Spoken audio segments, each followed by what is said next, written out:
Iginiit ang kampo ni Ramil Madriaga na walang kinalaman ang Malacanang sa reklamong isinampa niya laban kay Vice President Sara Duterte. At live mula sa Maynila, nasa frontline ng balitang yan, si Camille Samonte. Camille, ano pa ba ang ibang sinabi dyan ngayon ni Madriaga?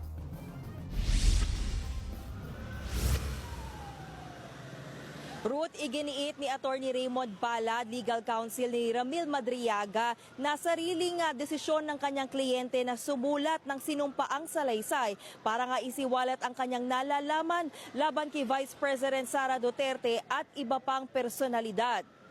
Sa isang press conference, nilinaw ni Attorney Raymond Palad na walang kinalaman ang affidavit ng kanyang kliyente sa reklamong plunder na isinampa laban kay Vice President Sara Duterte sa Ombudsman. Ito raw ang ikinatatakot ng kampo ni VP Sara, kaya nga 2 beses niyang personal na binisita umano si Madriaga sa BJMP Annex 2 sa Bikutan noong Oktubre. Kinausap umano ng bise si Madriaga na tutulungan ito para maabsuelto sa kasong kidnapping na isinampa ni dating presidential spokesperson Attorney Harry Roque. Nag-ugat ang kasong kidnapping matapos tulungan ni Madriaga ang mga magsasaka na magsampa ng kaso laban kay Roque dahil sa issue ng land grabbing sa Mariveles, Bataan.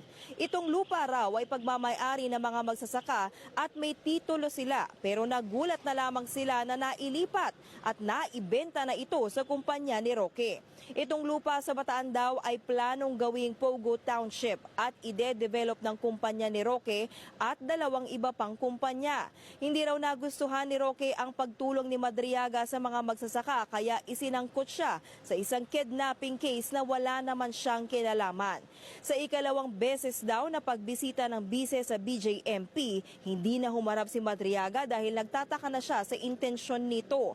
Pero sa ngayon, wala pang kumpirmasyon ang BJMP kung totoo nga bang bumisita si VP Sara kay Madriaga. Narito ang pahayag ni Attorney Palad. Nagwo-worry sila na baka magamit si Ramil ng ibang sektor laban kay VP Sara. Kaya nga po inuugnay nila na yung galawan ngayon pakana ng Malacanang, which is not true. Kasi po sariling reklamo ho to. Kaya nga po kung mapupunan nyo, sumusulat kami sa ombudsman, tulungan nyo kami. Sumusulat kami sa ombudsman to do this. Kung nasa likod ho namin ng Malacanang, hindi na ako magtatrabaho, kusa ng gagalaw, lalabas yung mga mobile phone na yan.